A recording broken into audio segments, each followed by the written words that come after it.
Hey, good morning to everybody. Happy Wednesday. What's poppin'? It's I don't know why I said that. It's 3:30 a.m. here in Connecticut on the East Coast. Okay, this is kind of a small story in the whole scheme of things, but it really got my attention. What's his name? Dan Crenshaw, Representative Dan Crenshaw, the guy in the wheelchair with the eye patch. That guy. I got a video. The link will be right down below. I need you guys to watch it. I got a serious question. Okay, now I've said this over and over again. For the life of me, I'm not being a wise guy. I cannot understand how anybody can proudly put these, Donald Trump stickers on their cars and the flags. I love Donald Trump. I went to 40 of his rallies, like I talked about in another video. This big mouth, arrogant, belligerent, uneducated New Yorker. Just the worst traits of any human being. Here's one story. This isn't the story I'm talking about today, but he just used the letterhead of the taxpayers pay for, the letterhead, the President of the United States letterhead from the office of the 45th President of the United States to advertise his Blue Doral golf course in Miami. Just talk about that. And on top of that, it's on Martin Luther King Day. Didn't talk about, he had a special announcement about his huge, again, Brad. Oh man, the tie, the comical long tie, that the obviously tiny man parts. I can't understand for the life of me how people can say, yeah, I love Donald Trump. I don't get it. Okay, enough of that. I got a serious question for you guys. Seriously, MAGA Nation, Donald Trump supporters. I'm not kidding on this. I'm not being a wise guy. I'll put all the stuff I just said, just put it aside for a second. Dan Crenshaw, he went on a podcast. Jocko Wilkins, an ex-Navy SEAL, probably another tiny guy aligned with Donald Trump, right? And okay, so he goes on his podcast, Dan Crenshaw, and he said something along the lines of people need more superheroes like Jesus and Superman. He talked about superheroes, these guys, always trying to make up for lacking, and talking about being macho and super, strong and manly, and we got to have our boys strong and scary. And okay, so he goes to this is a Tea Party meeting rally. Now this is after the Jocko Wilkins podcast where he talked about Jesus and Superman, okay? And he's being asked questions. An 18-year-old girl comes up. I have the video right below for this. I want you guys to watch it.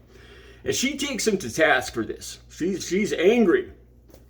I'm going to talk about this in a second. This reminds me of fanatic Muslims, other fanatical religions. This is what it reminds me of. So she takes him to task. She's insulted because he's comparing Jesus to Superman to a make-believe figure, and she's just insulted by this. Okay, so Dan Crenshaw isn't a nice guy when he gets all angry, and he kind of smacks down the 18-year-old girl. Do not insult my faith. Do not question my faith. So he gets angry, and he's getting booed by the crowd. These are all far right-wing people. Dan Crenshaw and the Tea Party and everybody. And they're almost challenging each other to be even further fanatical right-wing. They're like Dan Crenshaw isn't fanatical Christian enough. He's comparing Jesus. I get it. I get what he was saying. What Crenshaw was basically saying is, do the right thing. What would Jesus do? Just to put it simple, that's what he was trying to say. He didn't say it right. Comparing Jesus to Superman, I can understand. It's not something you'd want to say to a priest or a man of faith or something. I get it. But this becomes, now this is the part I need you guys' help for. Okay? Because now the crowd is actually getting, Dan Crenshaw is a far right MAGA man. And the Tea Party, far right, and they're booing him. And the crowd starts chanting, "Let's go, Brandon," as like an insult, like they're throwing it at Crenshaw. Let's go, Brandon. Now we all know "Let's go, Brandon" means F Joe Biden. What is this? What? I don't get it. For the life of me, MAGA Nation, Trump supporters, seriously.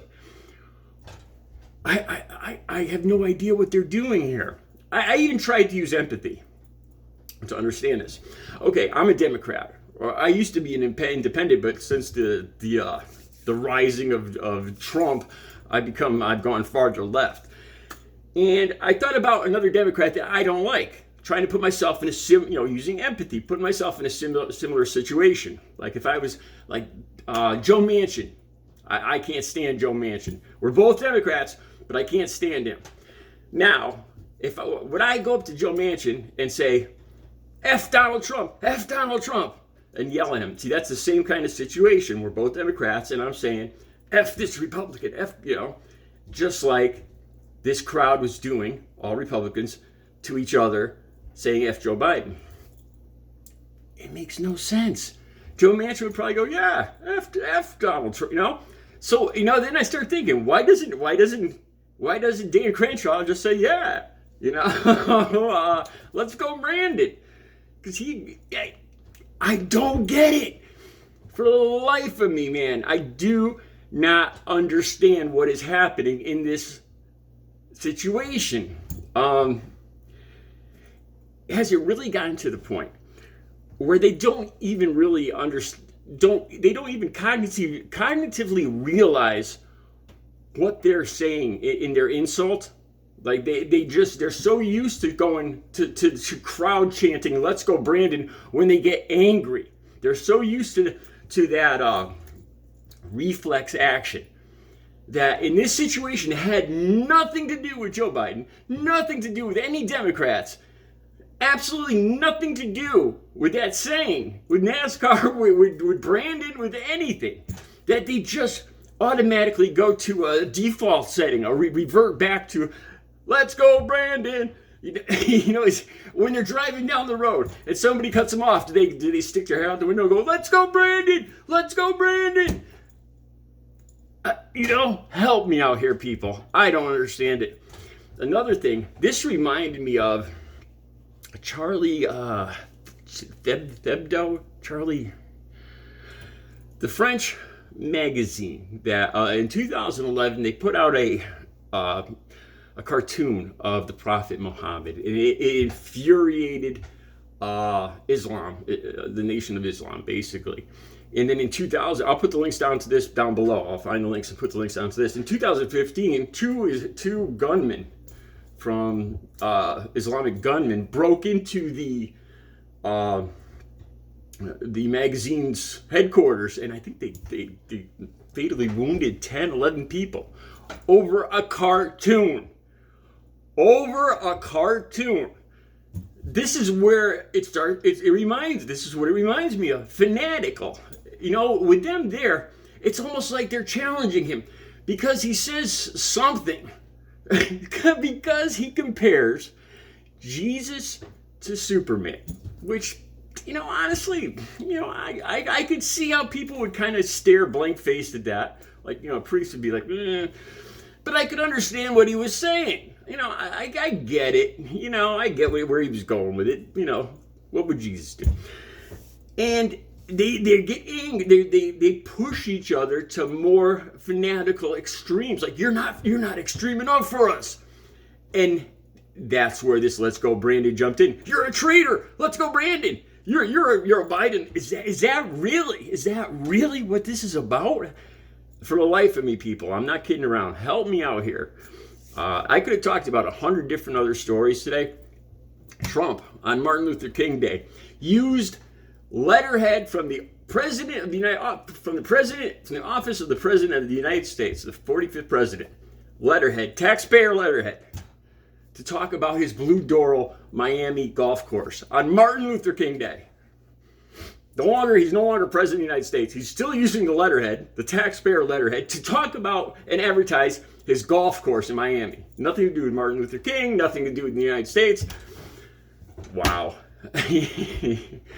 Help me out, guys. What? Let's go, Brandon. How did it apply in this situation? Help me out. MAGA Nation, answer me.